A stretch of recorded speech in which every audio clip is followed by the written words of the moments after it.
Good morning, ladies and gentlemen. This is J.R. Moore coming to you live from deep in the mountains of the Missouri Ozarks on Friday, the 27th day of September, year of our Lord 2019. Welcome to the John Moore Show.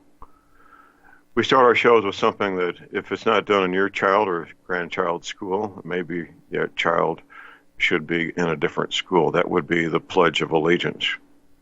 I pledge allegiance to the flag of the United States of America and to the republic for which it stands, one nation, under God, indivisible, with liberty and justice for all.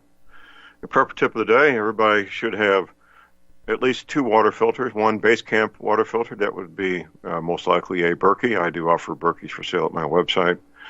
And for out in the field, out in the bush, a portable water filter, the highest quality, the best that you can get. They're made in Europe. It's Katahdin, and here's the phonetic spelling: Kilo, Alpha, Tango, Alpha, Delta, Yankee, November. I say again, Kilo, Alpha, Tango, Alpha, Delta, Yankee, November.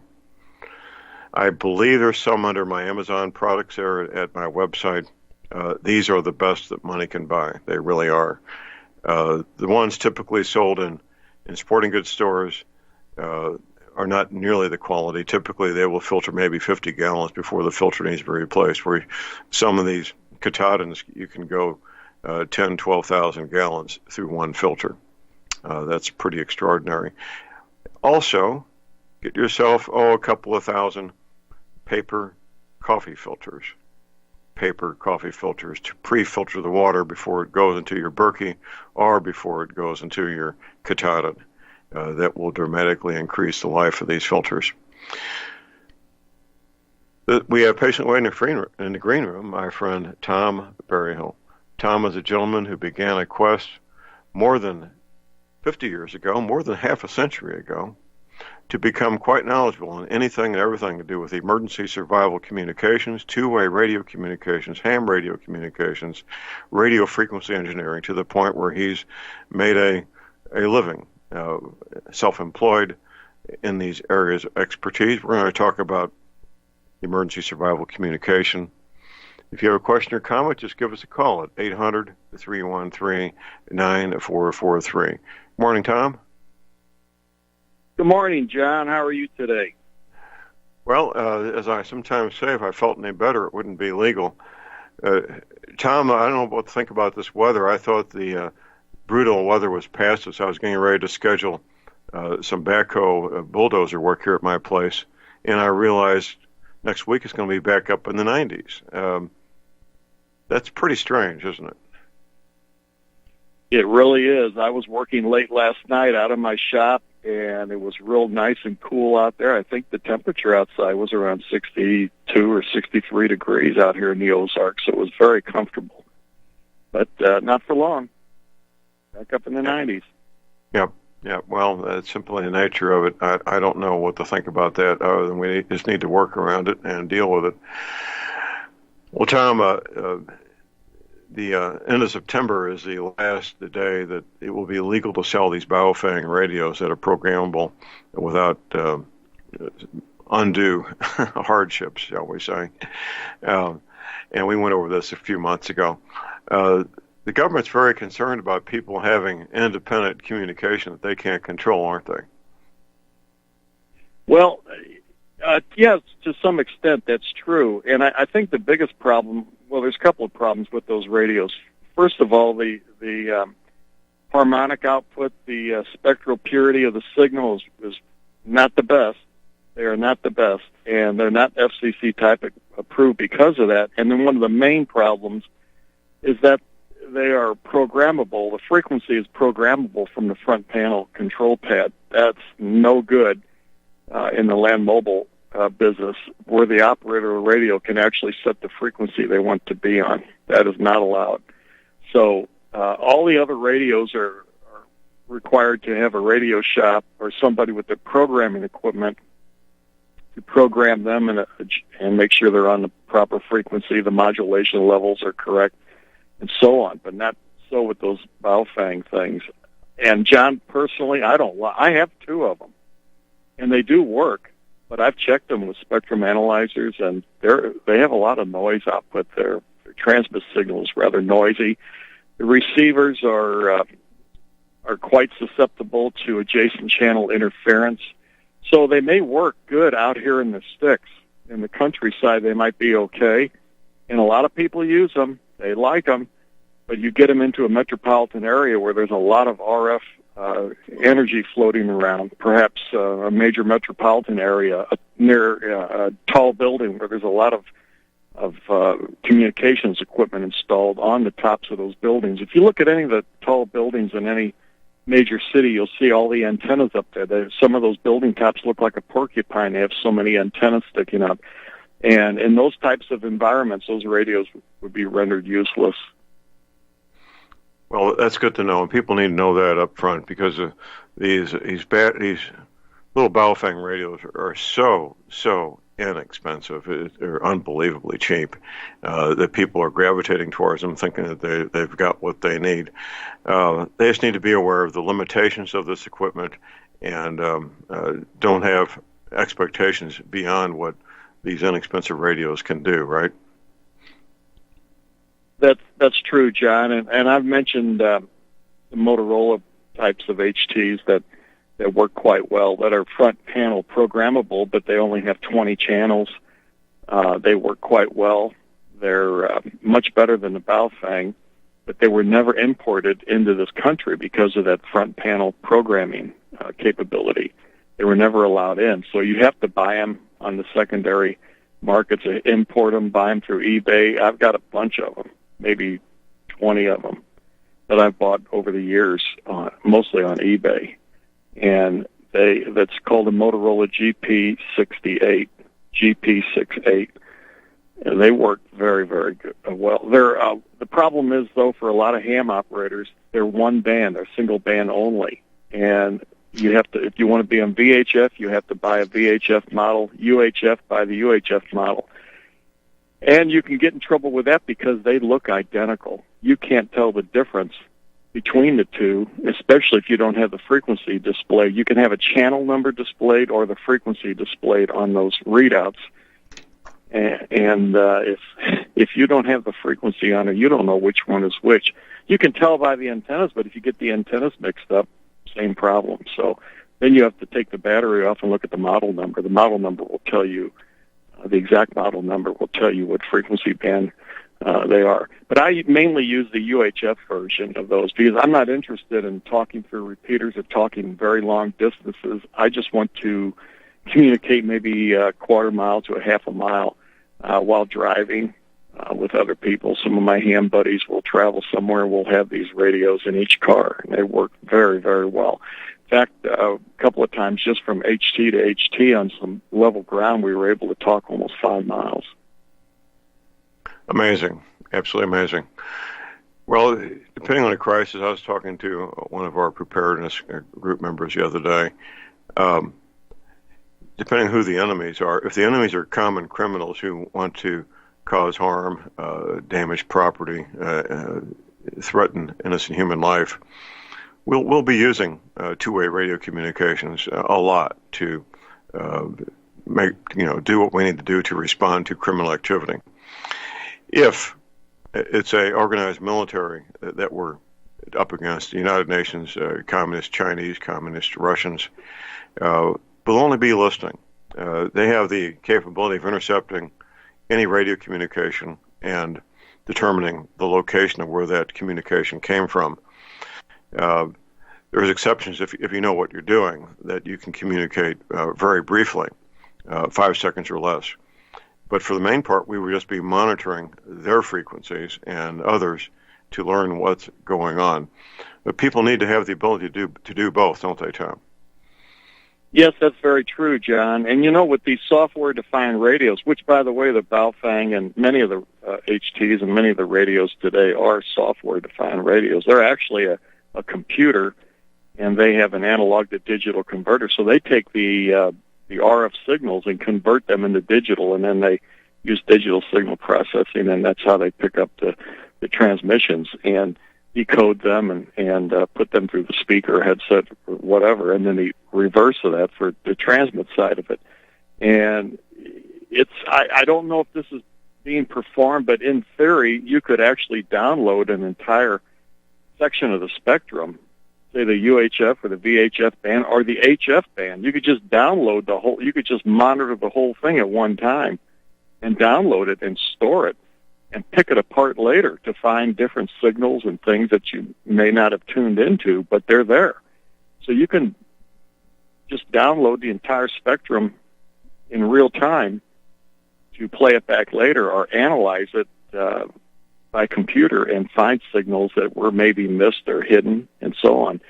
So frequency hopping would be very important, and a lot of the military type equipment uses frequency hopping where they're just on a particular frequency for just maybe a half a second, or I don't know the exact specs, and I'm sure it's adjustable, but they jump around, and all the units in that network of that communications network follow that algorithm, and they bounce around to different frequencies, and they transmit and receive for a very short period of time. Although it's transparent to the users that are on that network, they don't even know what's happening. But it allows you to have secure communications without the enemy intercepting it, and then it's probably possible to have encryption on top of that if you wanted to go that far. One of the companies that makes frequency hopping equipment that I am especially interested in, I really like their equipment, it's the RF Harris Company in Rochester, New York. They make a lot of the military-type backpack radios, and you see these come up for sale occasionally on eBay. They go for a lot of money. I don't know what they cost new. I mean, they could be $20,000 to $30,000 each for the more sophisticated ones. But on eBay, I've seen them go for $2,500 and $3,000 for used equipment that looks really good. I mean, some of it looks almost new. Right. So if you're interested in those types of radios, they're very, very nice to have. Well, unless you're at a certain level of expertise, it would be a mistake to get something of that nature. We have a Harris transceiver here. It's the same equipment the CIA uses in their for their communications, and it's extremely complex and sophisticated, and it's a world-class unit. Obviously, it is. But most of our listeners don't have their ham radio license, let alone are ready to jump into something that's state-of-the-art of this nature. But there's people in most of these ham clubs that do have that level of expertise, aren't there? Oh, there certainly are hams out there that are up to speed on that type of equipment, and I don't claim to be an expert on it at all, but I am quite interested in the portable operation for ham radio use, and I think it's really important for everybody to consider some sort of portable equipment that could be used on the HF spectrum, even if it's only a shortwave receiver with single sideband capabilities. If you just want to listen to shortwave broadcasts, then that's not important. If you want to listen to the ham radio operators, you really need to have the single sideband capabilities to pick up and decode those signals. Otherwise, you just won't be able to listen to them. And single sideband capabilities on a radio also allow you to listen to the Morse code transmissions if you're interested in that type of radio equipment. Absolutely. If you've got a question or comment, give us a call at 800-313-9443. Same conversation with this individual. We were talking about one of our Radio Shacks that we've got and what it would take to staff that. And for one person to be there 24/7, you're looking at least 3 people to man that Radio Shack to monitor 24/7 and, of course, communicate as necessary. It's certainly a logistical manpower burden, isn't it? It really is, John, and there's ways that you can, say, for instance, you have an HF system set up and you need to monitor that constantly.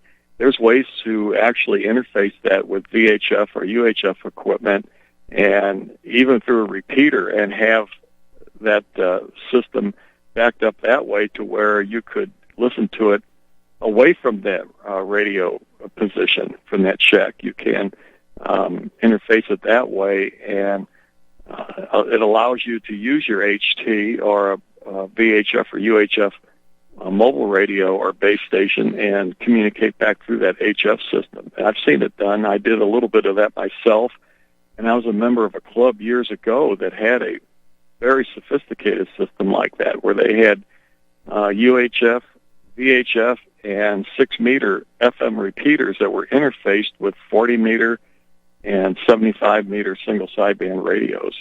So it was kind of odd to talk to somebody on HF on that system, because you'd hear the squelch, the little noise burst at the end of the transmission, the squelch tail as they call it, and you would hear that on the HF band. If you're talking to somebody who wasn't aware of what you were doing, it always made them wonder how that was happening, because that doesn't normally happen on single sideband transmissions. But it was because we had that repeater interface with it. It was I know the guy personally that built the whole system. He's very, very highly skilled in this type of work, and this thing was a work of art, John. I don't know if these guys still have it on the air or not, but it was the towers on a pretty tall tower, had an incredible range, and it was located near High Ridge, Missouri. Well, High Ridge got its name because it is, in fact, geographically a high ridge, isn't it? That's right. That's right. And then this, I think this tower is probably close to 300 feet on top of one of the highest locations. When you were standing actually on the road that goes up to it, you could see all the way into St. Louis County. You could look over the entire St. Louis County area. So they had another 300 feet of tower over the top of that. So it was an excellent location, and the range of this system was unbelievable. So you could have a small HT and actually operate an HF single sideband. Hold that thought. We got a break. Call number is 800-3139.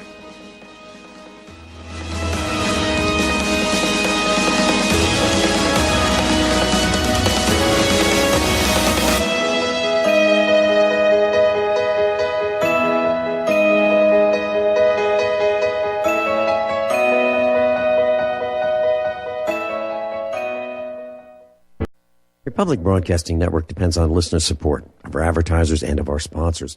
We'd like to especially thank all of you who have taken advantage of our fundraiser with FrontSight Bonus. Those who are now FrontSight members, please train as soon as possible for your sake and for that of our nation. And please consider sharing your training and what you've learned when you arrive home. Republic Broadcasting Network has to stop promoting this fundraiser on air and on the website in just a few days. Dr. Ignatius Piazza, president of FrontSight, made a gracious exception to his no media rule for us at Republic Broadcasting Network. Thank you, Dr. Piazza. And once you've been to FrontSight, feel free to call your favorite host and share your experience on the air. We can continue this fundraiser without media help, but it'll be totally up to the listeners to spread the information.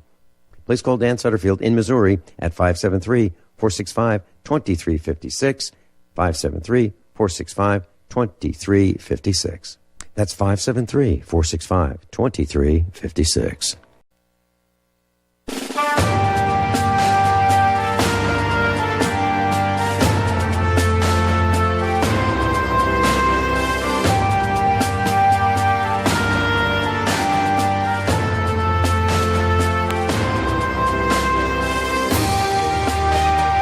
All right, we are back, ladies and gentlemen. We're back. J.R. Moore here on Friday, the 27th of September. We're going on a cruise. It will be fun.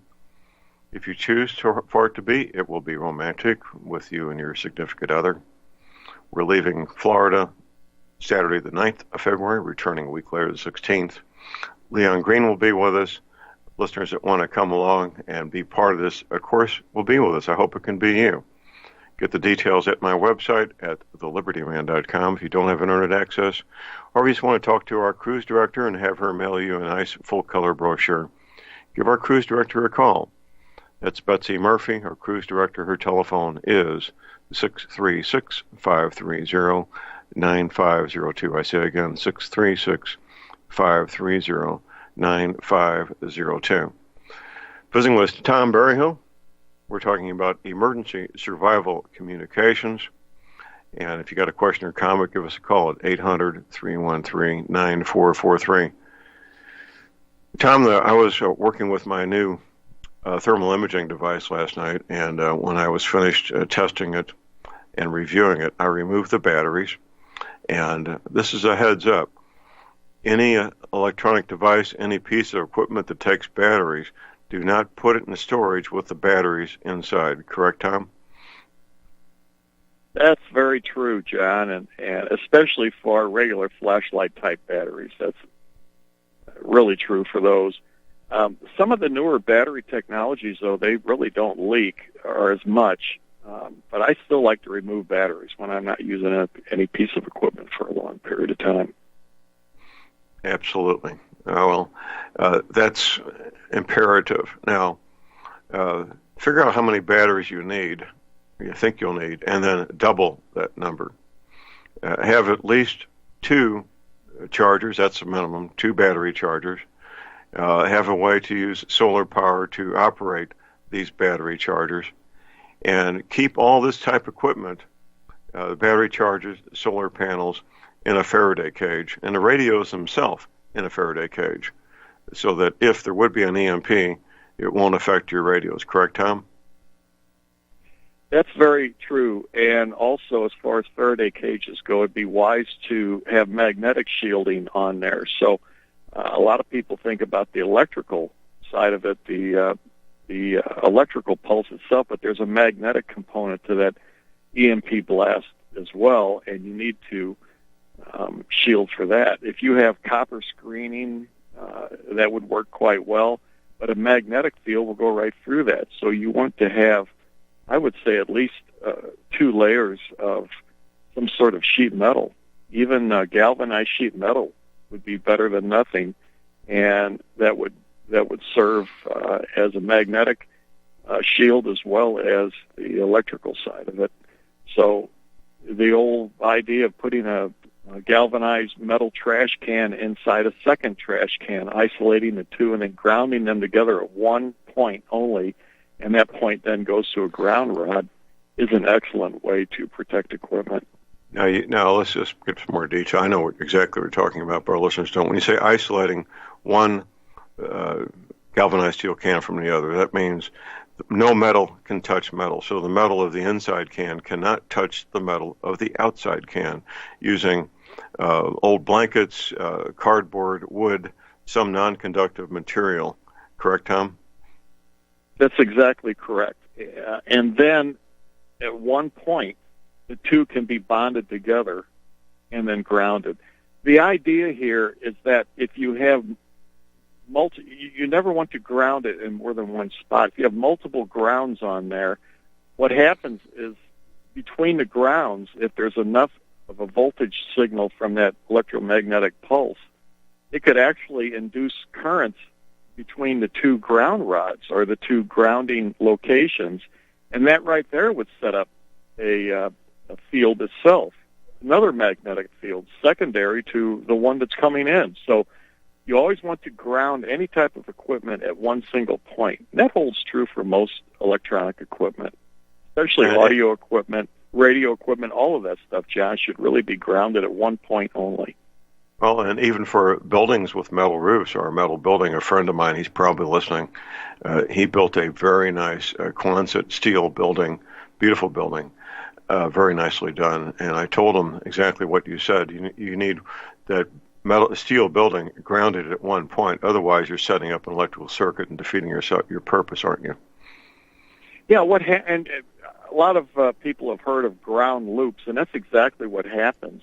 If the potential energy is high enough, the difference in the resistance between the grounding locations will be enough to allow. It's hard. Boy, I'll tell you, John, I wish we could have a chalkboard. I could draw pictures of this and everybody would understand it. Yeah. But trying to explain it verbally is difficult. But basically, there's a little bit of a difference in the voltage levels or the grounding ability of each ground rod when they're spaced out like that. And then the building itself starts acting as an energized conductor and radiates the signal and makes the whole situation even worse. Hold that thought, Tom. Now we'll talk more about grounding. after the break. We'll be right back.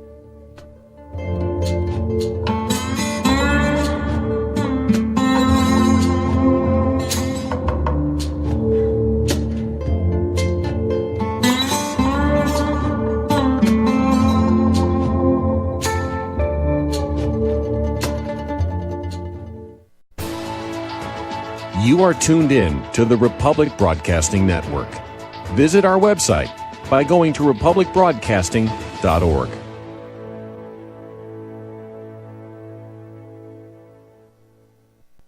Tired of being lied to by mass media? It's growing more and more apparent today that news is received less and less through standard media outlets. Even with a growing audience every day, RBN is beginning to direct more efforts into social media. Social media and the use of the internet is fast becoming the primary source of people for news, regardless of demographic. RBN has set out to provide some of the best news on the internet through republicbroadcasting.org, and also has begun to use the tools to our advantage by way of social media. Republic Broadcasting is now operating a Facebook page to function as yet another avenue to have our collective voice reach new audiences across not only America, but across the globe as well.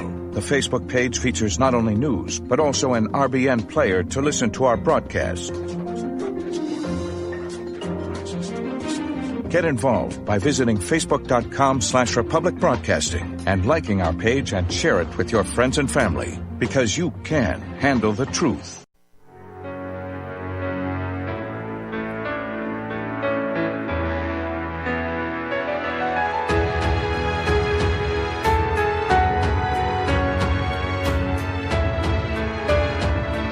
All right, we are back, ladies and gentlemen. Chair on Friday, 27th of September. My website is thelibertyman.com. That's thelibertyman.com. There's a lot there. Things that will educate you, inform you, help you get prepared. Of course they will. I keep talking about this letter. It's not a letter. It's actually a transcript of a speech given by the top Chinese general in the Communist People's Republic of China.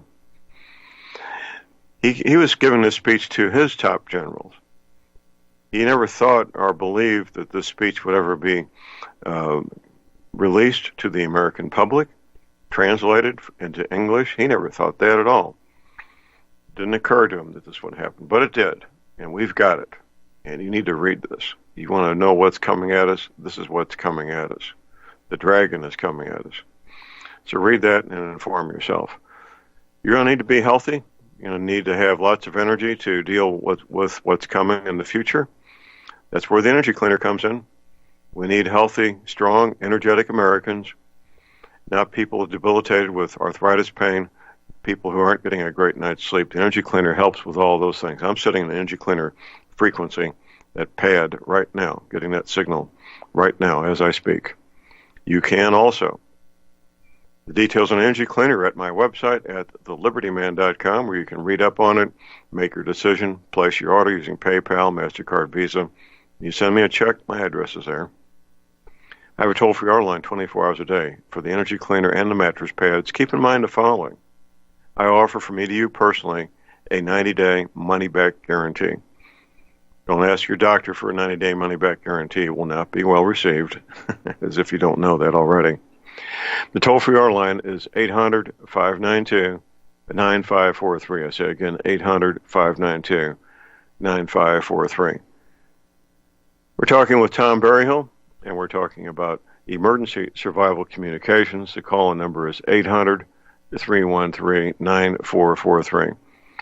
Well, Tom, we frequently talk about batteries, but we need to, because obviously without batteries, all these handy-talkies are basically paperweights. And majority of these radios, base station and mobile radios, they run off 12 volts, don't they, sir? Yes, they do, John. Before we move on to the battery supply, I want to have some closing comments on grounding.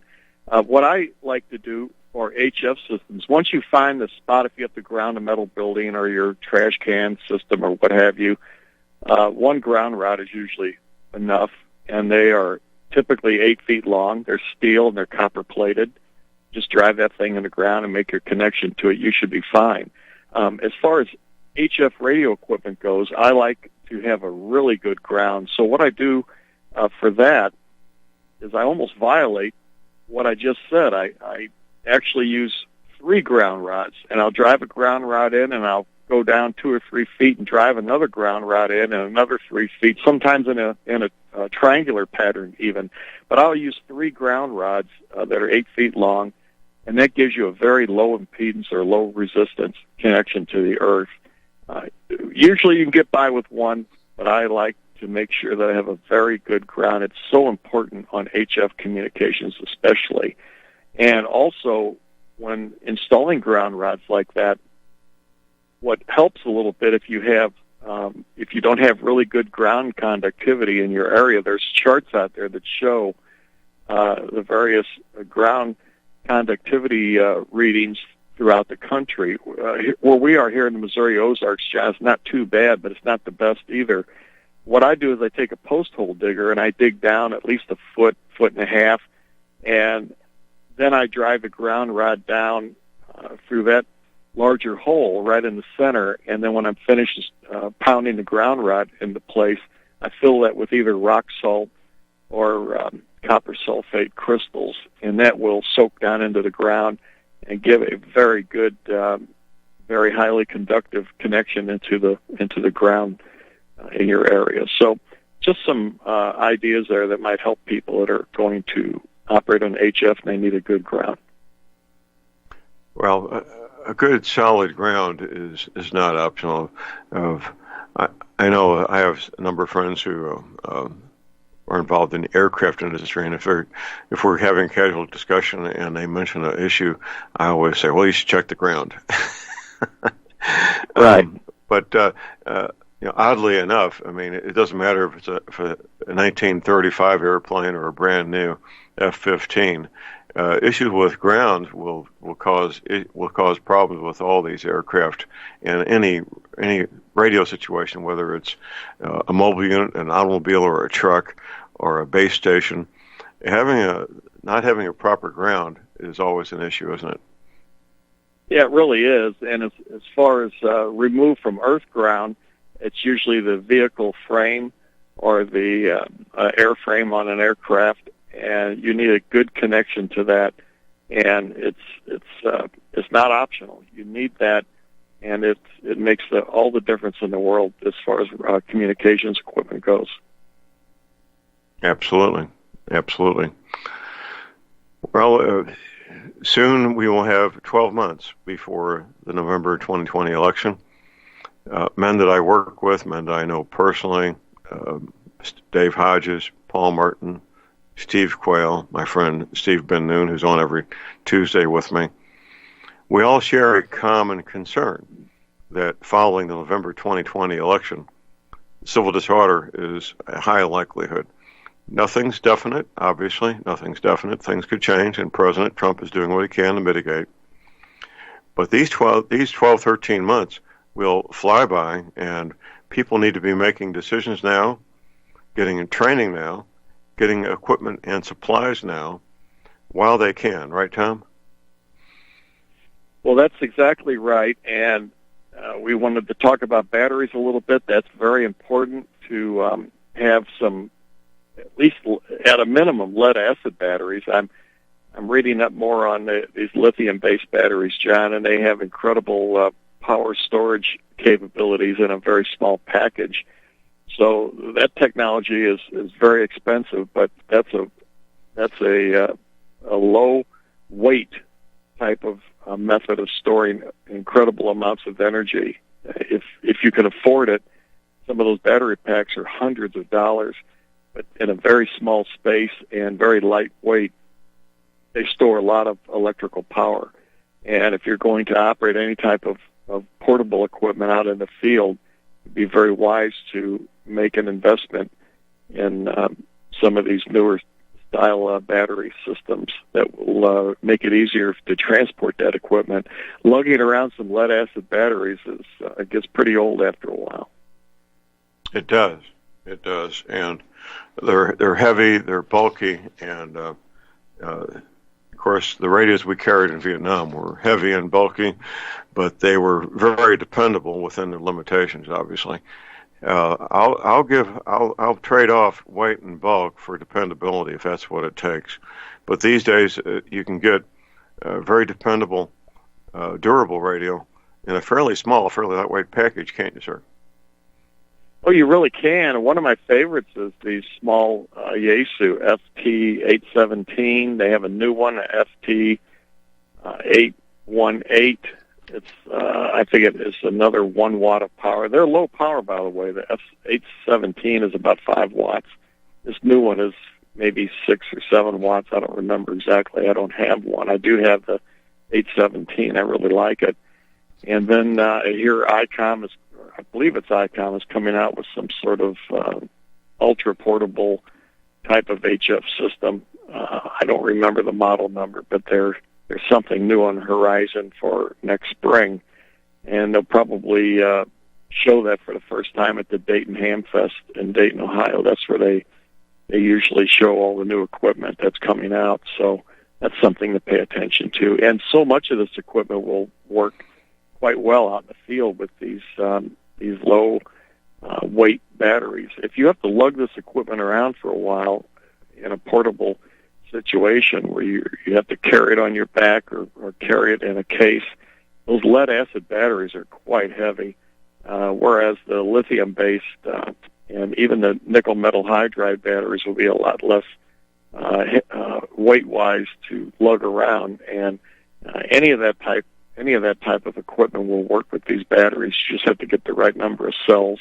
and set it up for your system. Look at the ampere hour draw, and just remember that the radios take a lot less when you're receiving, but when you transmit, it takes a lot of power, and that's where you really have to plan ahead and figure out how much transmit time you have relative to receive time, and then also which mode of transmission are you going to use. If you're on FM, when you push that microphone button, even if you don't say one word, it's drawing maximum power from that battery. Depending on the power level of the transmitter, it's drawing full current. For the same power level on a single sideband radio, the current draw varies as you speak. If you push the microphone button and don't say one word, it's in a transmit mode, but it's drawing not much more than a receive mode because there's no modulation taking place. As soon as you start to talk, on the voice peaks is where it starts drawing all the current. There's no carrier there that requires a lot of current, so it's just the voice modulation peaks that draw all the current. And that's why many times a single sideband portable setup like that will last a lot longer in the batteries than an FM type system would. Absolutely. Something to keep in mind. It is something to keep in mind. Now, a tiny percentage of people listening to us know what you and I are talking about. Most don't. They're not ham radio operators. They may have seen a CB radio maybe 30 or 40 years ago. Maybe they watched police officers use a radio, but they have no knowledge about what you and I are talking about. No worry, mate. The knowledge is not far away. That knowledge would be at your local ham radio club. Easily found. Go to the ARRL website. That's Alpha Romeo Lima.org, the Amateur Radio Relay League, and you can find your local ham radio club. Hopefully, they won't be too far away. They typically meet once a month, usually at a restaurant, maybe at a library meeting room, someplace of that nature. They get together, they talk about their hobby, and they educate each other. They inform each other. They socialize. They help each other study for their tests to get their ham radio license. They buy and sell high-quality ham radio equipment at very deep discounts back and forth to each other. If you want to know about how all this works, the beginning point, the portal, is to locate and become part of that local ham radio club. Right, Tom? That's correct, John, and that's the best way to meet like-minded people. Men and women will be members of these clubs, and they will help you to get your equipment set up once you get your license. I hope you, of course, study and to head towards getting that license. You have to take the test, and many of these clubs will administer the test. They're volunteer examiners, and they will have a testing day. They do it quite often, maybe once a month, something like that. And I really think that if somebody put their mind to it and studied for 3 or 4 weeks, they would easily be able to pass that technician test and be on the air in a short period of time.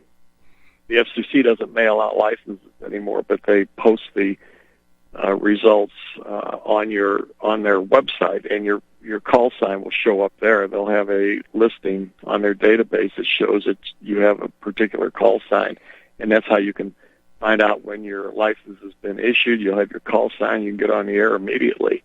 Usually it's just a few days after you take the test, maybe a week at the most, and you'll be set and ready to go. And then the members of that ham club that administered that test will also help you get your equipment squared away and help you get on the air. And they may be some of the first people you ever talk to, but they'll help you with the on-the-air procedures.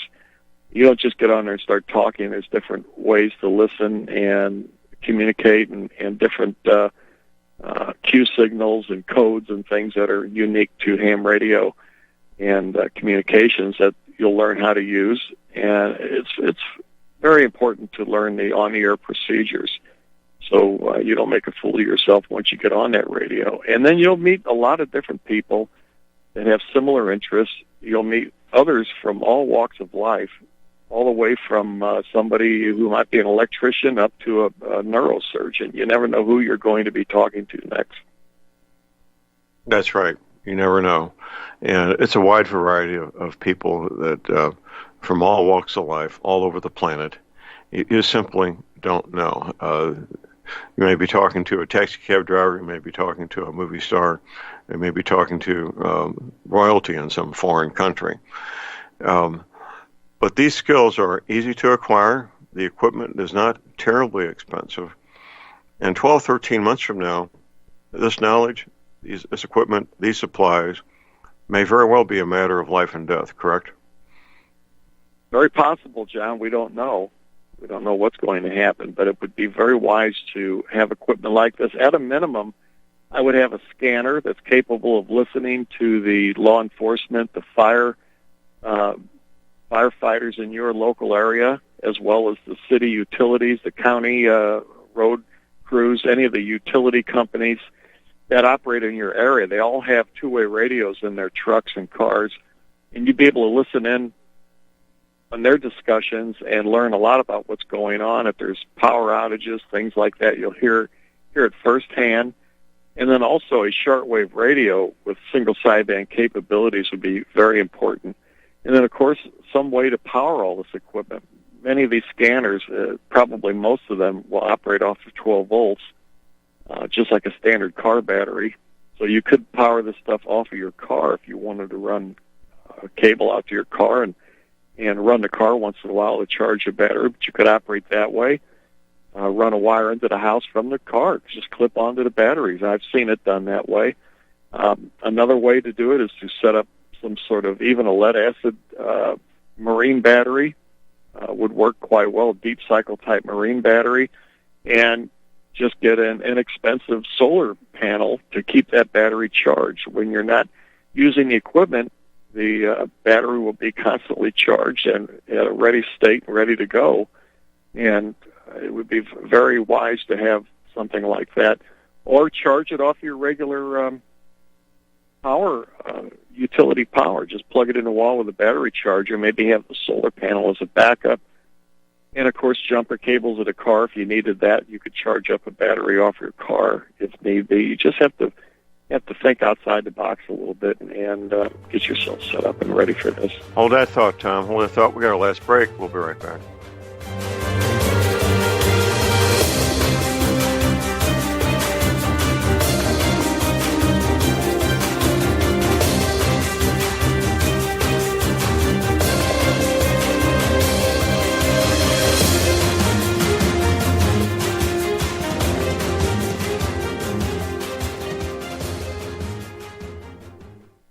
It's happening, ladies and gentlemen. We here at RBN are working with Front Sight Firearms Training Institute to bring our audience the best in combat, tactical, and defensive firearms training. Whether you're a private citizen who is new to firearms or you have a concealed weapon permit, and want a level of training that surpasses what you've received from your local gun range. Front Sight provides priceless education and skills taught by seasoned law enforcement, military, and private citizen instructors to levels that far exceed law enforcement and military standard. With nearly 1 million responsible citizens trained from every town, city, and state from across the United States, Front Sight has bolstered the Patriot movement to a whole new level. Contact Dan Sutterfield by phone at 573-762-2356 or 573-465-2356 or shoot him an email at domedan, DOMEDAN, at hotmail.com. This is a limited time opportunity. Don't miss it.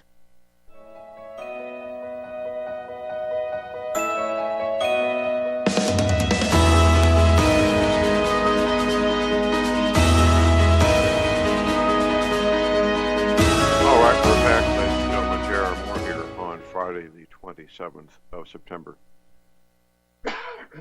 Well, this hour has flown by, Tom, and hopefully we're getting people's attention about the gravity of the situation and the limited time to get ready.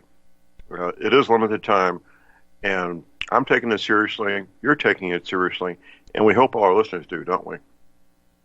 Well, we sure do, John, and if anybody is concerned and they're not a ham operator, but they want to stay informed if anything does take place that's a lights out type of situation or some civil unrest or anything like that, I really think what we just talked about, the scanner and the shortwave receiver, would be very, very important to have. You don't always need to talk, but you do need to listen, and you would have all that information right at your fingertips. You could dial in these different frequencies and listen in and hear what's going on in your community or halfway around the world. So with those two pieces of equipment, a scanner, and by the way, that scanner should be capable of receiving digital-type communications, especially P25 digital, because that's what so many of the law enforcement agencies have gone to. Unfortunately, some of it is encrypted nowadays, but they don't always have encryption on their systems, but some of them are, and you can't listen in.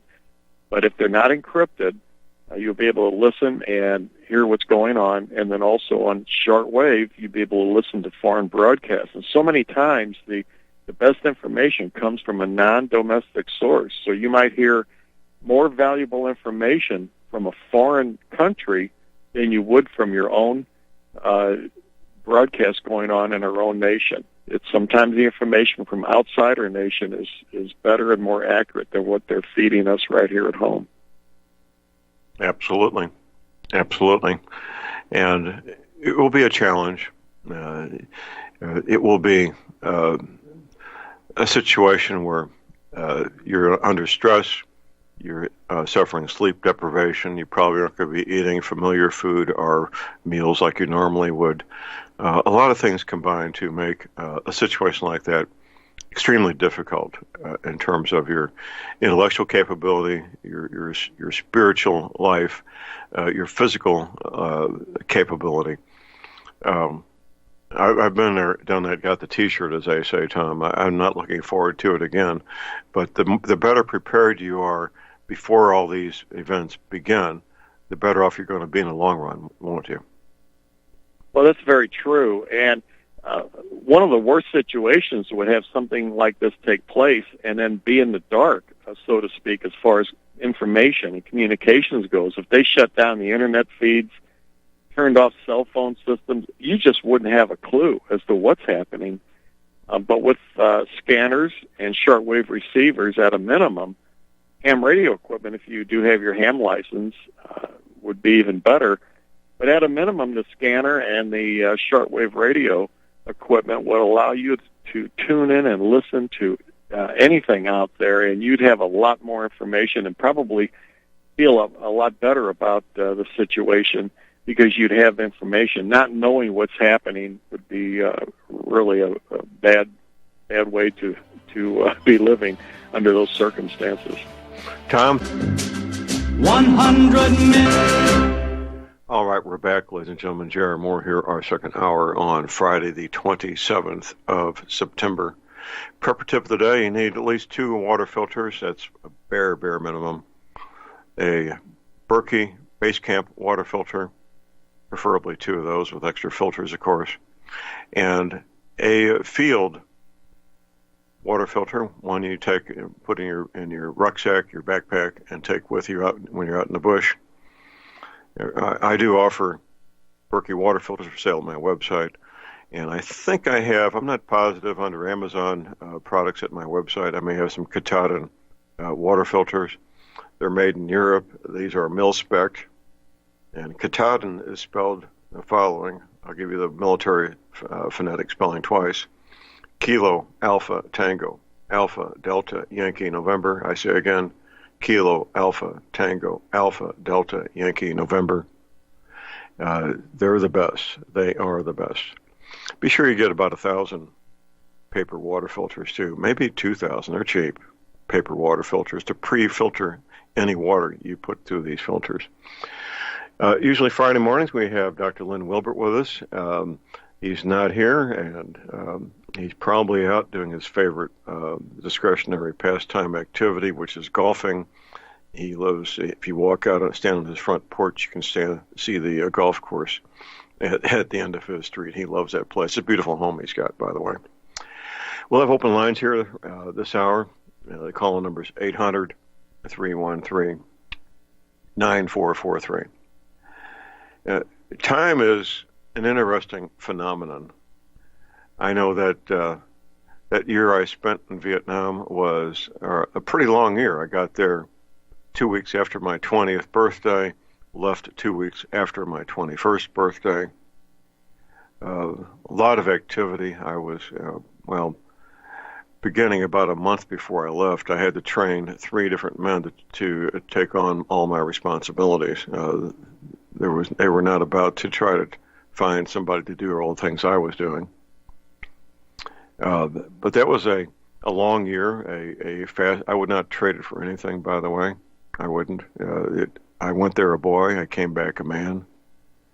The things that I learned, the things I did, the things I saw and heard,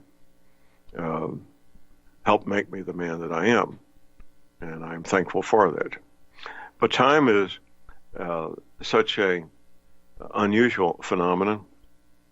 People's perception of time, how time passes from one individual to another. These perceptions of time do change as a person matures and grows older. I'm absolutely convinced of that. Being the age I am, 72 years old, my concept of time is far different than when I was 20 years old. Far different. And I've noticed that and observed that talking to other folks as they mature, that there seems to be the perception of time speeding up. So how does this relate to today? Well, here's how it relates. We got an election, November 2020, just over 13 months away. Just over 13 months away. It seems like just yesterday that I began my journey as being the full-time caregiver for my wife, January of 2018. January 2019, excuse me. January 2019.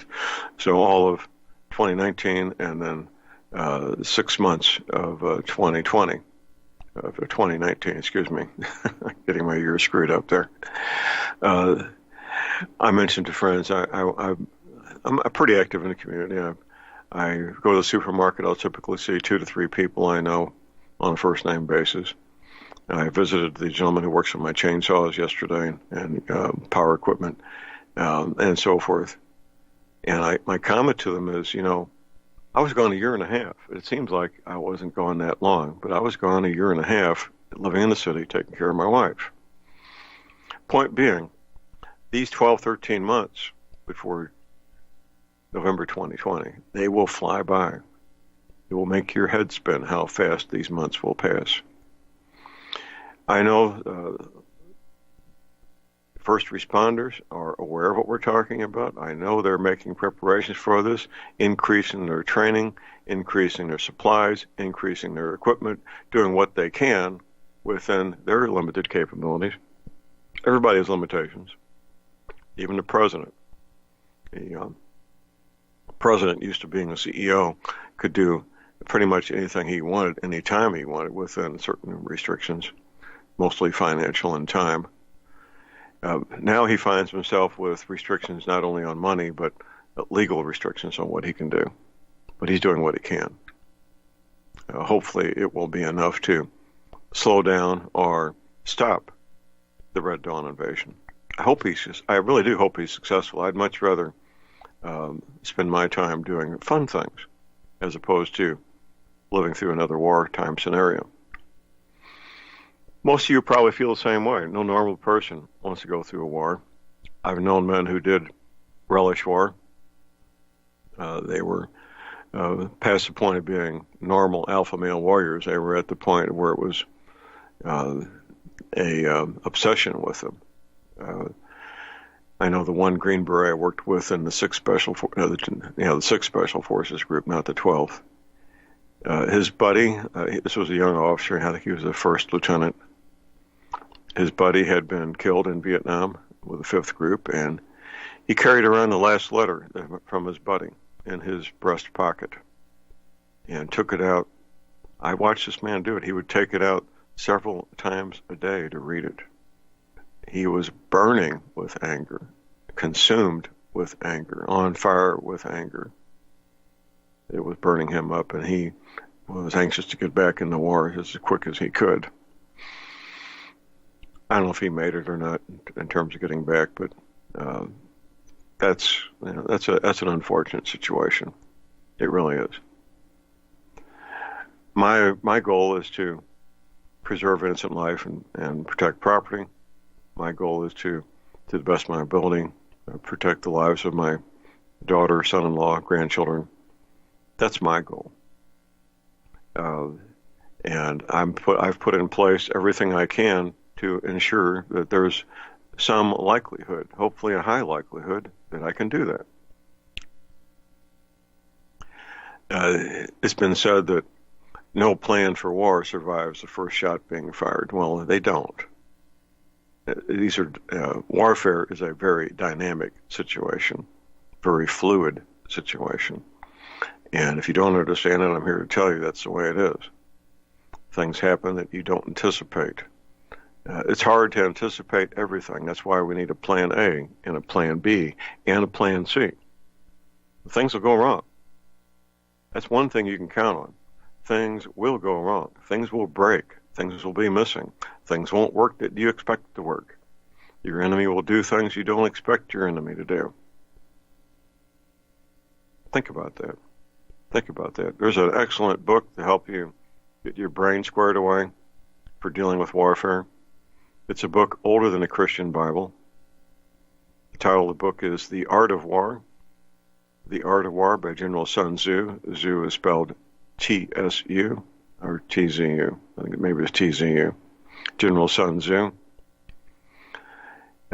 Most bookstores carry it in the business book section, not in military history, although it could be there also. Many schools that teach business education and MBAs and so forth, it's on the required reading list. Most military academies on the planet, it's on the required reading list. I have a couple of different translations of it that I occasionally read. I have an audio version that I use when I'm on the road for long road trips. It's a good refresher to listen to it occasionally, as a refresher to remind you about these basic foundational principles advocated by General Sun Tzu. And I do advocate people get the book and read it maybe once a year. Maybe once a year. That would be a good idea, I believe. Need to know your area of operation, your AO, as we say in Special Forces.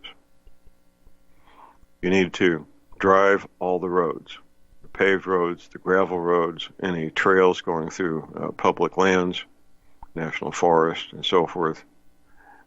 Walk the trails if you can't drive motor vehicles, bicycles, whatever it takes. You need topographical maps for your AO, highway maps for your AO, telephone books for your AO. You need to be part of that community that is your AO. Be a member of a local church. Be active in community affairs. If there's a sheriff's auxiliary, you need to be part of the sheriff's auxiliary. Possibly the fire department, volunteer fire department auxiliary, if not, in fact, a volunteer fireman. Every community has different social and civic organizations and so forth. Point being, you need to be part of the community. The community needs to know who you are. You need to know who the community is. Subscribe to the local community newspaper. Listen to the local radio station, if there is one. All those things are very important. They're not optional. These topographical maps, they're easy to get right now from the United States Geological Survey.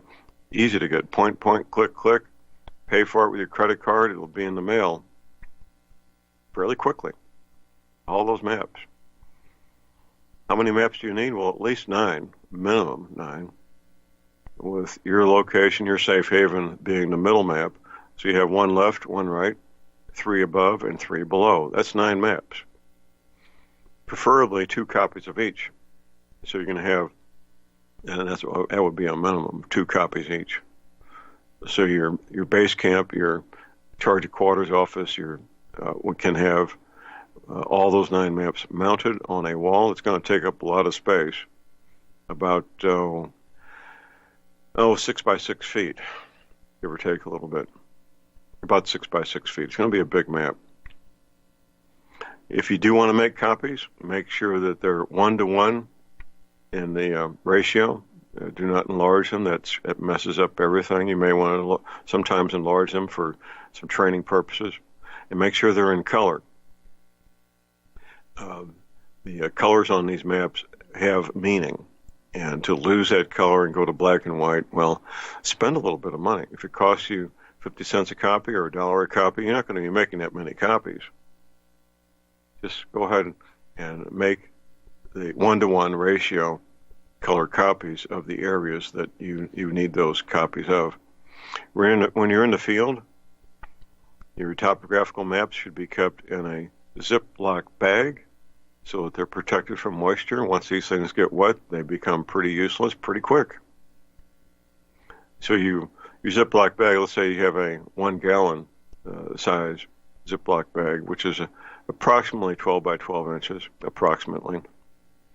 You put the area that you'll be working, fold the area so that the area you're working is in the middle of that 12 by 12 inch, and the rest of the map is folded underneath. Don't cut up these maps.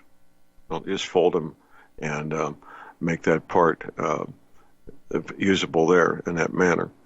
If you're going to be navigating off the edge of that map, then you should have the extra maps with you to make sure you've got the coverage that you need. Most of you aren't going to do this. I know that. I know most of you won't. I'm okay with that. That's your choice. I'm putting it on the table. It's your choice to pick it up or not pick it up. I'm not talking about a great amount of money. I know funding and money is always an issue. In my opinion, it's not optional. Owning these maps, these topographical maps from the United States Geological Survey, understanding these maps, knowing how to read them, knowing how to do cross-country navigation is not optional. It isn't. It is so foundational and so important that you learn these skills and get the maps and the compasses to go with them. And then practice.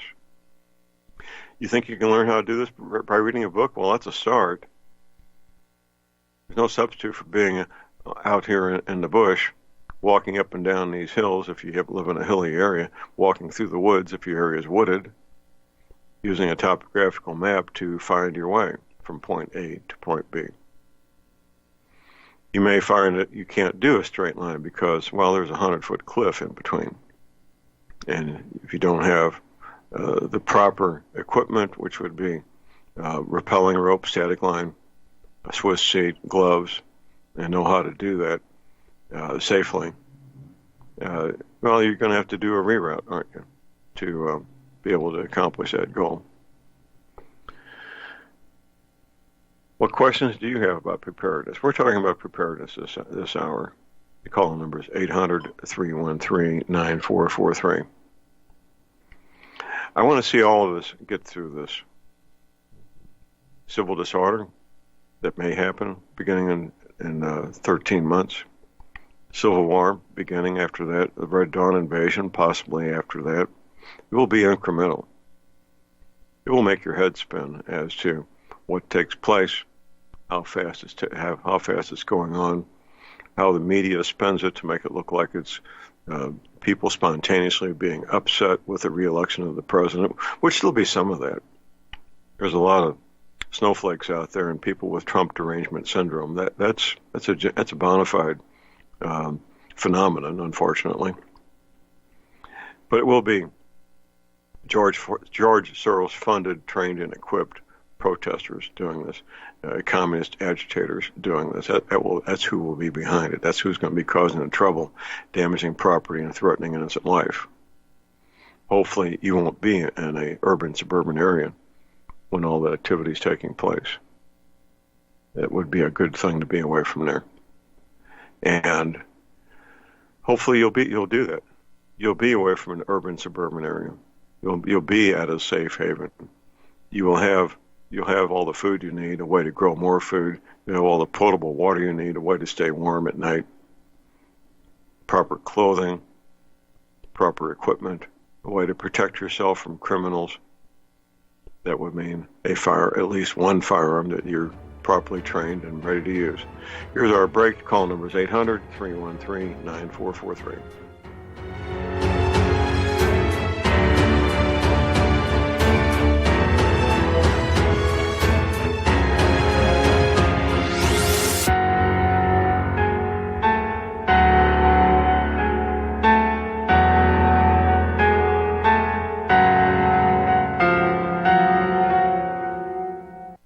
Republic Broadcasting Network depends on listener support of our advertisers and of our sponsors. We'd like to especially thank all of you who have taken advantage of our fundraiser with Front Sight Bonus. Those who are now Front Sight members, please train as soon as possible for your sake and for that of our nation. And please consider sharing your training and what you've learned when you arrive home. Republic Broadcasting Network has to stop promoting this fundraiser on air and on the website in just a few days. Dr. Ignatius Piazza, president of Front Sight, made a gracious exception to his no media rule for us at Republic Broadcasting Network. Thank you, Dr. Piazza. And once you've been to Front Sight, feel free to call your favorite host and share your experience on the air. We can continue this fundraiser without media help, but it'll be totally up to the listeners to spread the information. Please call Dan Sutterfield in Missouri at 573-465-2356, 573-465-2356.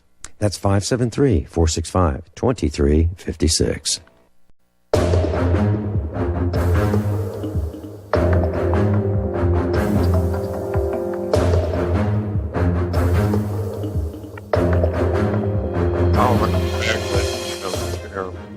On Friday, it's Friday the 27th of September. We're going on a cruise. It will be R&R for some of us. It will be fun for all of us. Romantic for some of us. It'll be a lot of fun. It really will. Harmony of the Seas, the largest cruise ship that there is, Royal Caribbean Cruise Lines, leaving Florida Saturday, the 9th day of February, returning a week later, the 16th. We'll get together for dinner every evening. If you want to, we'll get together during the day while we're at sea and talk about the topics that we talk about here on the radio, except it will be uncensored. We can talk freely about anything we want to talk about, as long as we want to talk about it. Get the details at my website. We've got about 4 weeks to get you signed up on one of these cabins. My website being, of course, thelibertyman.com. Or you can call my cruise director, Betsy Murphy. That's what she does for a living. She has a cruise business, and her telephone number is 636-530-9502. She'll mail you a very nice full-color brochure. Betsy Murphy, her telephone is 636-530-9502. Preparedness entered mainstream about 10, 12 years ago, something like that, with mainstream TV shows, always sensationalized. They would set up tables, these TV show people at Vince Finelli's preparedness expos. I never got within 10 feet of them. I want nothing to do with these people. I did interview one guy. He had a show done about him and his product that he fabricates and sells, a very high quality underground shelter. And he was hoping that the show would be about the beautiful high quality shelters that he fabricates and sells, which part of it was, but they said, you're going to have to dress up in your tactical gear, emerge from your underground shelter at night looking around for hostiles with your weapon in your hand, and then walk across the field as if you're looking for these hostiles. He says, I'm not going to do that. And they said, do you want to be on the TV or do you not? So he acquiesced, of course. My caller and hold here, my friend Dan Soderfield. Good morning, Dan. As a reminder to all of your listeners, we've got 4 days left, counting today, to remind them of the donation for RBN with the front sight bonus. And the end of this month, the 30th, by midnight, all of the stuff on the website should be gone, and he has to quit. Mr. Stadtmiller has to quit running the radio spots. So it's just a reminder. We haven't had an overwhelming response by any means to this time, this fundraiser. It's a little disappointing. I appreciate those that have, and needless to say, they're trying to help the radio station and help themselves by what they've done. But it seems like it's kind of fallen on deaf ears. And I can't believe we still don't have a lot of listeners out there that could really use the training. Well, of course we do, and it's their decision to make use of this opportunity or not. As I mentioned before, one person from a church could go and get this training, and they could be the instructor for the other security people at their church. Absolutely. That would be real helpful, and the church may agree to help with the funding for the membership and the transportation, the lodging, and so forth, to run out the front site and back, which could easily be a 2,000-mile trip if you're on the East Coast. This is important, and this training is not optional. It's world-class training at a world-class facility, and once the opportunity's gone, it's gone. Right, Dan? And the opportunity being gone could be this potential disruption that you've been talking about for the last 6 months to a year. I mean, if things start to fall apart, I would imagine the government would shut down a facility like that, if I had to guess. Wouldn't you think? Well, I don't see that happening so much as how you're going to get there if there's restrictions on travel, for example. Sure. So you don't. It would effectively do the same thing. Effectively do the same thing, precisely. Oh, you're right. Well, we don't know if that's going to happen. What we do know is that any place where people get together, churches have been a target, Christian churches, Jewish churches, that those are legitimate targets. And if you attend a church, you may want to talk to your pastor about the pastor sponsoring a reliable man, probably a man, could be a woman, to participate in the offer here at Republic Broadcasting for this training, and get one person trained up from that church so they can train the other security team members of that church. That would be a very wise and prudent thing to do, wouldn't it? I would think so. I mean, the radio spots that they're running right now, the one Mr. Stadtmiller does, Are You Really Ready? I mean, that could be a weekend seminar just going through every one of those points that he brings up. Easily could be. Dan, thank you for the call. Thank you, John. We appreciate it. We've got a bottom of the hour break. We'll be right back.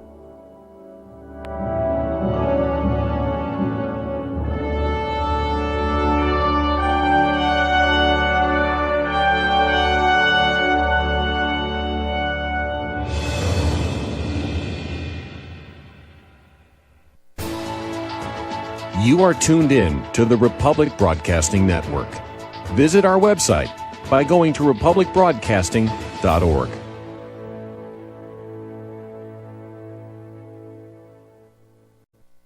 Ladies and gentlemen, J.R. Moore here. We have a special promotion going on at Republic Broadcasting. This is a fundraiser for Republic Broadcasting involving the energy cleaner. Mail me a postcard. My address is at my website at thelibertyman.com. We pick a postcard every other Thursday. When your postcard is drawn out, you get to buy an energy cleaner for $215 instead of $285, $70 discount. $200 goes to Republic Broadcasting. You also get a 10% discount on my mattress pads. So get those postcards in, put your name, your telephone number, your email address on there, and when your postcard is drawn, you get to get an energy cleaner for $215 instead of $285. Mattress pads, 10% off. Help us out at Republic Broadcasting and help yourself to get an energy cleaner at a deep discount. It's a win-win situation for everybody. We hope you can get these postcards in soon. Thank you very much. Tired of being lied to by mass media? It's growing more and more apparent today that news is received less and less through standard media outlets. Even with a growing audience every day, RBN is beginning to direct more efforts into social media. Social media and the use of the internet is fast becoming the primary source of people for news, regardless of demographic. RBN has set out to provide some of the best news on the internet through republicbroadcasting.org, and also has begun to use the tools to our advantage by way of social media. Republic Broadcasting is now operating a Facebook page to function as yet another avenue to have our collective voice reach new audiences across not only America, but across the globe as well. The Facebook page features not only news, but also an RBN player to listen to our broadcast. Get involved by visiting facebook.com/Republic Broadcasting and liking our page and share it with your friends and family, because you can handle the truth.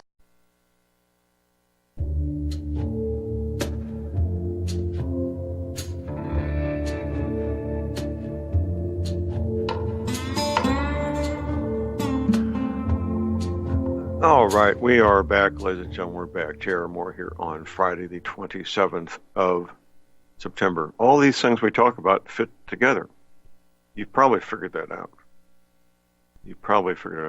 And if you haven't, I'm here to tell you that everything I talk about fits together. The information we put out, the discussions we have, it all fits together. We need to get you all get information to you so you can make informed decisions. I frequently talk about what is put together every 7 days a week by a friend of mine, former counterintelligence agent, open source intelligence. It's at my website, fresh and new every day of the week. Sometimes it's late, sometimes we skip a day, but pretty much fresh and new every day of the week, open source intelligence. Dozens of articles from all over the world bring you up to speed in what's going on in geopolitical matters. This is very important. It really is very important. Just below that, to the right, Red Dawn, 2 interviews, one with my friend Jeff Nyquist on May 22nd, the other with Command Sergeant Major Dan Page on May 23rd. You really need to read those. Listen to those 2 interviews. And, of course, also connected to all this is the energy cleaner. It is. You're going to want to have energy. You're going to want to be pain-free in normal life. And the things that are coming at us, it won't be optional. You're going to need the best sleep you can get. You're going to need the energy the most energy you can have. You're going to need to be pain-free. The energy cleaner helps you with all those things. Study up on the energy cleaner at my website at thelibertyman.com. There's a drop-down menu under products where you can read up on it, read the wonderful testimonials. People like Steve Whitman. I'll be talking to Steve soon. He's wrapping up his year up there at his main fish camp. I don't know if he's shut down the camp yet or not, but seeing as how it's the last week of September, he's probably close to doing so.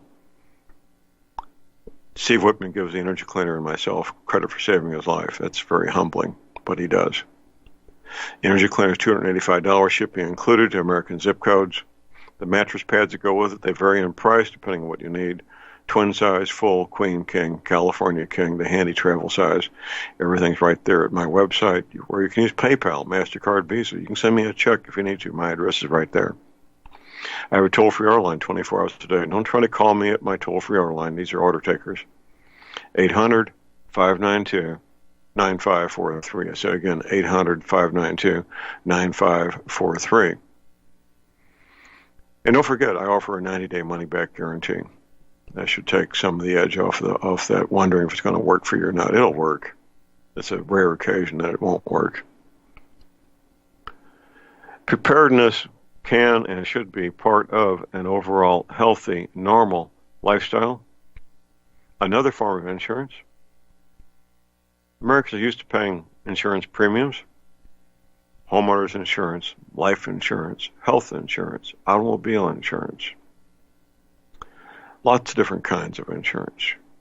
This is another form of insurance. It's a bit different. You have to actually do something, not just pay a monthly bill, which can be on auto pay these days. You don't have to do that. It just comes out of your account automatically.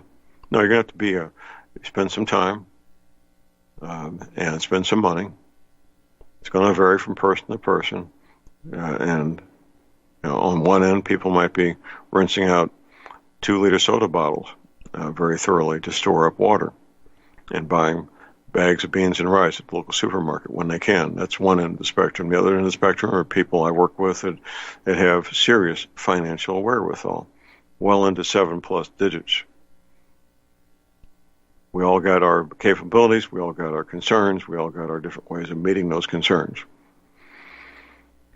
It doesn't matter what your financial ability is. You're going to need food, you're going to need water, you're going to need a safe haven. You can achieve these goals, even if you're very limited financially. You can do that if you choose to, if it becomes a priority, if it becomes something you're totally focused on and have great mental clarity on, that's what you need to achieve. You can do it. I'm telling you, you can. I did it beginning I was about in my mid-20s when my daughter was born. It became the focus of my life, and I achieved that goal despite having extremely limited finances. Extremely limited. It was tough being a young investigator. My first wife was a registered nurse. It was tough. No two ways about it. But we did what we could within our ability, and that's what I'm encouraging all of you to do.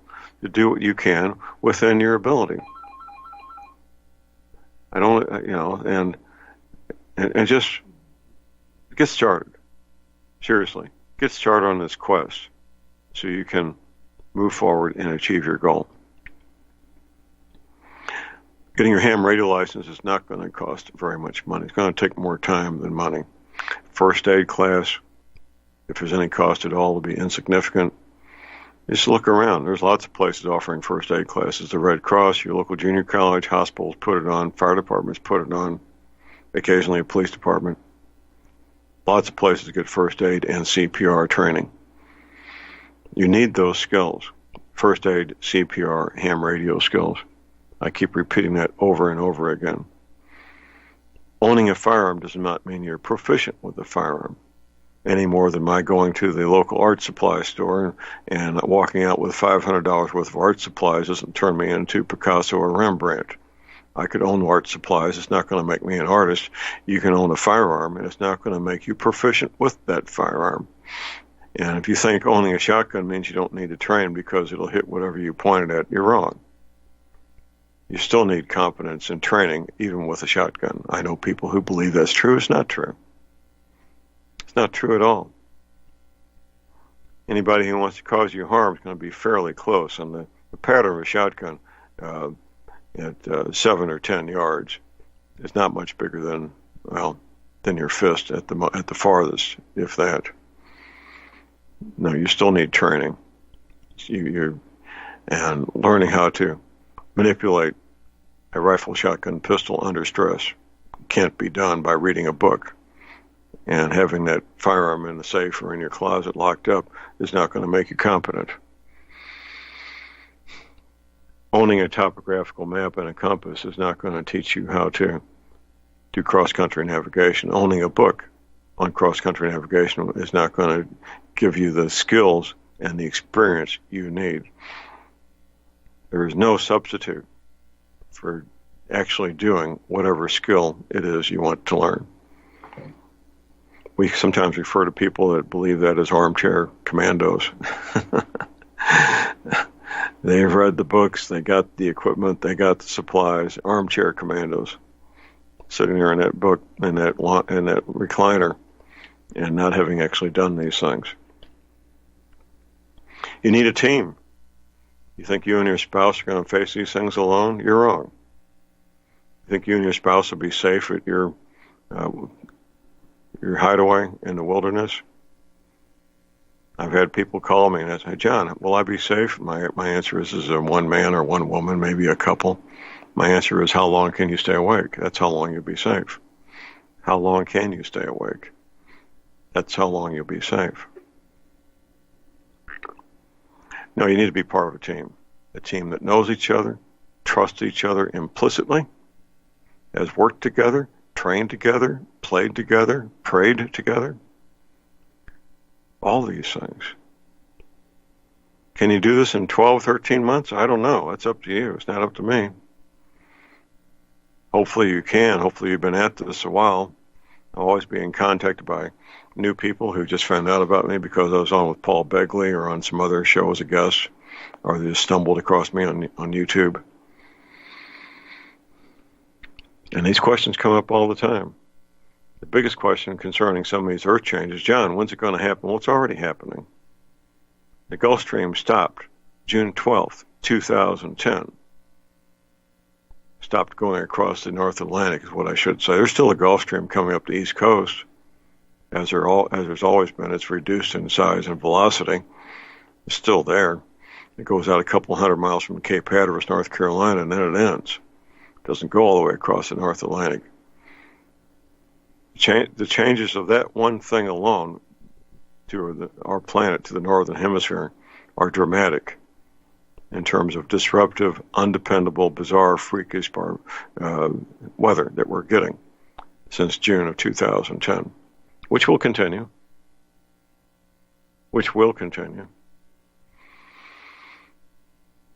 You need to be in physical condition to do things.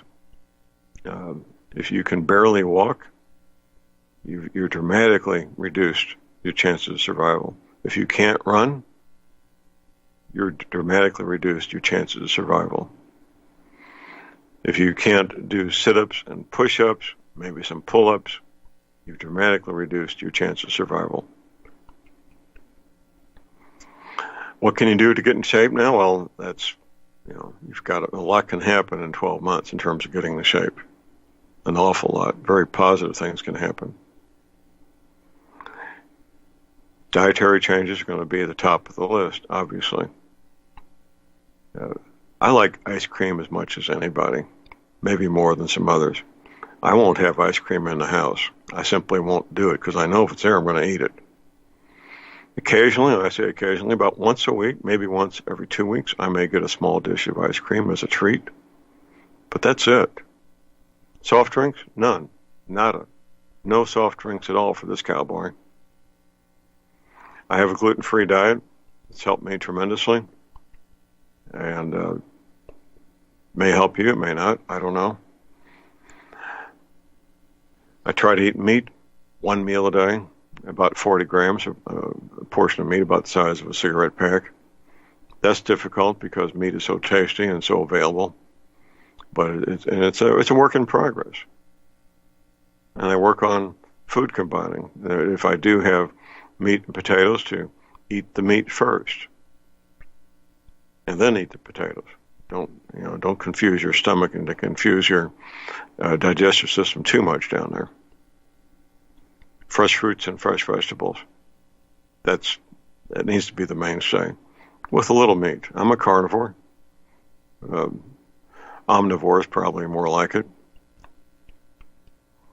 But I enjoy a good steak, and my typical breakfast is a small breakfast steak, beef steak, and eggs.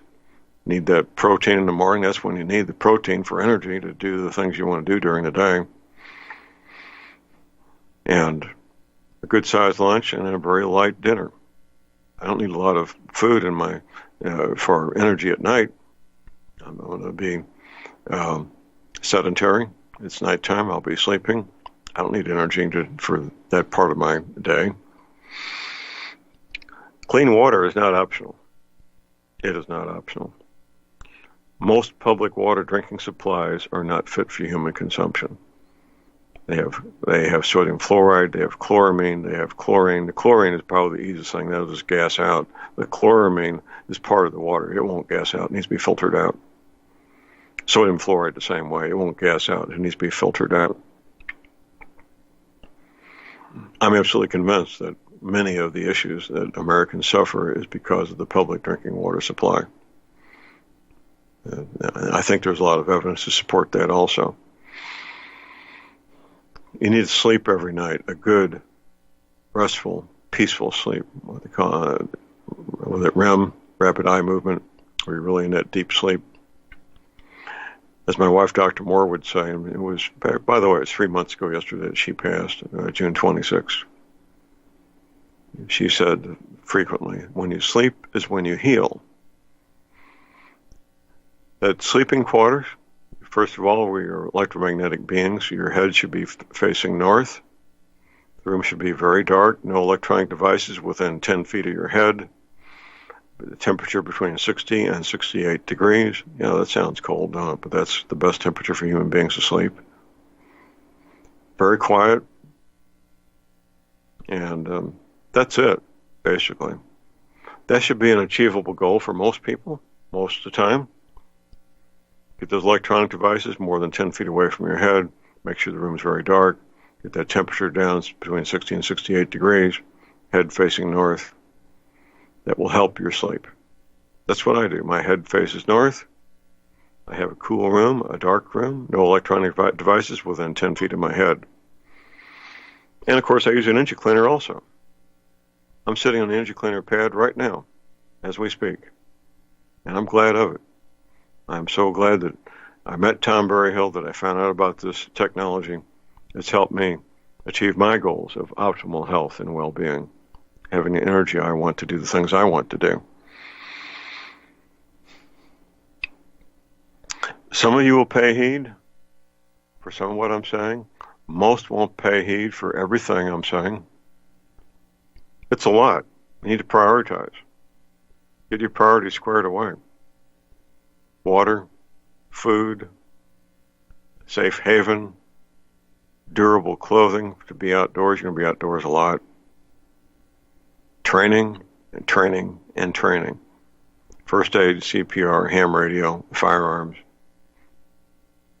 There's lots of other kinds of training people could get involved in, of course, but those are some of the basics. And the time is, and I keep coming back to this because it's so important. Time is short. Time is short. It will be 2020 now. Let's see, we got October, November, December. So we got 3 months. It'll be 2020. 90 days. It'll be 2020. We're in that time of year where we have the typical fall activities, Halloween, Thanksgiving, Christmas, New Year's. All that takes place in the next 90 days. It'll be 2020. And you'll hear Professor McCann and I remarking the first Wednesday of 2020 how quickly the past year went, 2019, as we do every year, don't we? And then we got the November election. You know, what these idiots are doing in Washington, D.C., they will continue to make fools of themselves. I don't know if they have some kind of cognitive disconnect about how idiotic they're making themselves look to the whole planet, but they certainly are doing that. They know they're going to lose the presidential campaign. The smart ones probably know they're going to possibly lose, I hope lose, the House majority. And maybe the Republicans will finally do the right thing and pass some legislation that needs to be passed. When they controlled both houses and we had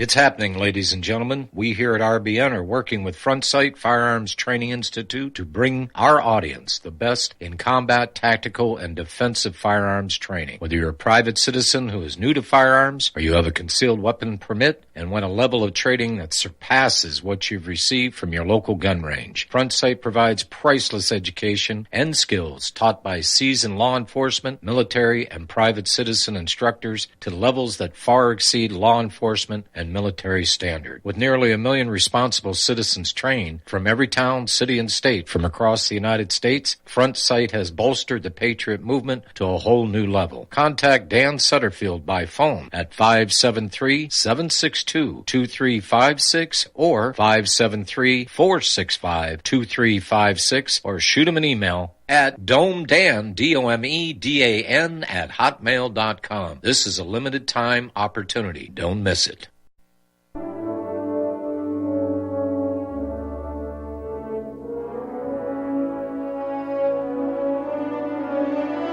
All right, we're back, ladies and gentlemen. J.R. Moore here on Friday the 27th. My friend Elizabeth up in New York has sent me some links concerning what's going on at Yellowstone. Very concerning with these fissures opening up in the ground, possible volcanic activity going on, earthquakes, of course, related to it. It's something we need to be paying attention to. It's difficult because the U.S. Geological Survey is concealing some of this information. But Yellowstone, of course, is a supervolcano, and if it cuts loose, it would change this country dramatically in very, very bad ways. So something to keep in mind and pay attention to. Next week, we'll begin the week with my friend Sam Andrews. Firearms Monday is one of our probably the most popular show, quite frankly, at this point. And that's always a lot of fun. Hopefully we'll get word soon that Sam and his wife can join us on our Caribbean cruise. That would be a lot of fun to have him and his wife along with us. Tuesday, first hour, Steve Ben Noon will be with us. And Steve's a great guy, former CIA. We have a lot of common experience in our lives. Second hour, Leon Green and I will be talking about all kinds of things, preparedness related, and of course the doTERRA oils. Wednesday, Professor McCanny, I hope he'll be with us and not off in some steamy jungle in Central or South America where he spends a lot of time doing his archaeology work. Second hour, Jeff Nyquist. It's not a flippant statement to say that Jeff should have a cubicle in the West Wing of the White House advising the president on matters relating to the international communist conspiracy. And then gets us back to Thursday, where we have Tom Berryhill talking about the energy cleaner for 24 minutes, and then Steve Hunt giving us updates on the U.S. economy and how you can protect yourself by owning gold coins, silver coins, gold bullion, silver bullion. Brings us back to Friday with Tom Berryhill talking about the emergency survival communications first hour, and Dr. Lynn Wilbert, if we can get him away from the golf course, hour 2.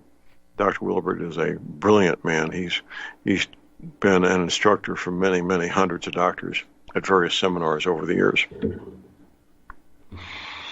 It's a lot of fun here at Republic Broadcasting. Republic Broadcasting could certainly use your donations. The front site promotion ends in a few days. If you want to participate in it, you've got just a few days to do so. The information's at Republic Broadcasting's website, so check that out. You need to check that out. And, of course, we've got the weekend coming up, a time to reflect, a time to work on your physical fitness, maybe work with some of your team members on some different skills and different projects. Time with friends and family, obviously, it's always important. But make good use of your discretionary time. Don't waste it. Make good use of it. And you'll be very glad you did. Always comes back, to, at least for me, to preparedness. Getting prepared for what may happen while having a fun, full, happy life in the meantime. That's the right way to do it, in my opinion. Of course, it's it's a free country. You can do what you want. That's it for the day. That's it for the week. Your medical supplies, your energy cleaning, your essential oils. Now, while you can, your farm plant position never touch the ground. Please do a fun, safe, productive day and weekend. God bless America.